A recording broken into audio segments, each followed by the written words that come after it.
ಶ್ರೀ ಗುರುಭ್ಯೋ ನಮಃ. ಧ್ಯೇಯಸ್ವದಾ ಸವಿತೃಮಂಡಲ ಮಧ್ಯವರ್ತಿ ನಾರಾಯಣ ಸರಸಿಜಾಸನ ಸನ್ನಿವಿಷ್ಟ ಕೇಯೂರವಾನ್ ಮಕರಕುಂಡಲವಾನ್ ಕಿರೀಟಿ ಹಾರಿ ಹಿರಣ್ಮಯ ವಪು ಧೃತ ಶಂಖಚಕ್ರ. ನನ್ನ ಎಲ್ಲ ಆತ್ಮೀಯ ತತ್ಸಮ್ಮತಂ ಬಂಧುಗಳಿಗೆ ನಮಸ್ಕಾರಗಳನ್ನು ತಿಳಿಸ್ತಾ, ಅನೇಕರು ನನಗೆ ದೂರವಾಣಿ ಮುಖಾಂತರ ಮೆಸೇಜಿನ ಮುಖಾಂತರ ಈ ಸಂಕ್ರಾಂತಿಯ ಫಲಗಳ ಬಗ್ಗೆ ತಿಳಿಸಿಕೊಡಬೇಕು ಅಂತ ಅನೇಕರು ಕೇಳಿಕೊಂಡಾಗ ಈ ಒಂದು ವಿಡಿಯೋವನ್ನು ಮಾಡುವುದಕ್ಕೊಂದು ಪ್ರೇರಣೆ ಸಿಕ್ಕಿತು.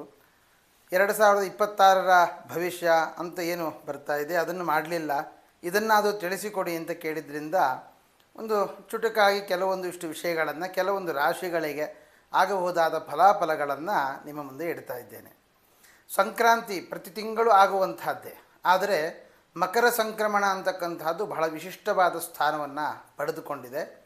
ಕಾರಣ, ದೇವತೆಗಳಿಗೆ ಹಗಲು ಪ್ರಾರಂಭ ಆಗುವಂತಹದ್ದು ಉತ್ತರಾಯಣ, ದಕ್ಷಿಣಾಯಣ ದೇವತೆಗಳಿಗೆ ರಾತ್ರಿ ಆಗುತ್ತೆ. ಆದ್ದರಿಂದ ಶುಭ ಕಾರ್ಯಗಳಿಗೆ ವರ್ಜ್ಯ ಅಂತ ಧರ್ಮಶಾಸ್ತ್ರ ತಿಳಿಸುತ್ತೆ.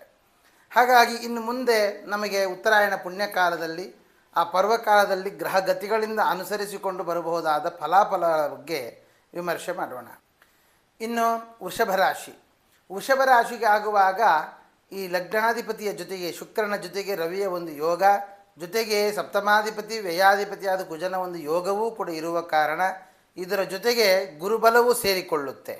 ಆದ್ದರಿಂದ ಪ್ರಧಾನವಾಗಿ ಮನೆ ಅಥವಾ ಜಾಗ ಖರೀದಿ, ಮನೆ ಖರೀದಿ ಇತ್ಯಾದಿಗಳ ಆಫರ್ ಬರುವಂತಹದ್ದು ಅದು ಸಾಧ್ಯತೆಗಳಿದೆ. ಆದರೆ ನೀವು ಸ್ವಲ್ಪ ಸರಿಯಾದ ರೀತಿಯಲ್ಲಿ ಗಮನ ಹರಿಸಿ ಅದನ್ನು ಯಾವ ಹಂತಕ್ಕೆ, ಅಂದರೆ ವ್ಯಯ ಎಷ್ಟಿದೆ, ಕ್ರಯ ಎಷ್ಟು ಮಾಡಬೇಕು, ಯಾವ ರೀತಿಯಾಗಿ ನಾವು ಕೊಂಡುಕೊಳ್ಬೇಕು ಅನ್ನೋದು ಕೂಡ ಬಹಳ ಮುಖ್ಯ ಆಗುತ್ತೆ. ಸರಿಯಾದ ರೇಟು ಇತ್ಯಾದಿಗಳನ್ನು ವಿಮರ್ಶೆ ಮಾಡಿಕೊಂಡು ಮುಂದುವರಿಯಿರಿ. ಗುರುಬಲ ತುಂಬ ಚೆನ್ನಾಗಿದೆ, ಓವರ್ ಕಾನ್ಫಿಡೆನ್ಸ್ ಬೇಡ. ಮತ್ತು ಕೆಲಸ ಕಾರ್ಯಗಳಲ್ಲಿ ಅನುಕೂಲ ಆಗುತ್ತೆ. ಕರ್ಮಾಧಿಪತಿ ಆಗಿರ್ತಕ್ಕಂಥ ಶನಿ ಲಾಭದಲ್ಲಿ ಬರುವುದು ಬಹಳ ಅನುಕೂಲ ಆಗುತ್ತೆ. ಈ 9ರಲ್ಲಿ ರವಿ ಸಂಕ್ರಮಣ ಆಗುವ ಕಾರಣ ತಂದೆಯ ಜೊತೆಗೆ ವೈಮನಸ್ಯಗಳಾಗುವ ಸಾಧ್ಯತೆ ಇದೆ. ಅದನ್ನು ದೂರ ಇಡಿ. ತಂದೆಯ ಜೊತೆಗೆ ಸಾಮರಸ್ಯದಿಂದ ಮಾತುಕತೆಯನ್ನು ನಡೆಸಿ ನಿಮ್ಮ ಅಭೀಷ್ಟ ನೆರವೇರಲಿಕ್ಕಿದೆ. ಲಕ್ಷ್ಮೀ ನರಸಿಂಹ ದೇವರ ಆರಾಧನೆಯನ್ನು ನಡೆಸಿ ತುಂಬ ಒಳ್ಳೆಯದಾಗುತ್ತೆ.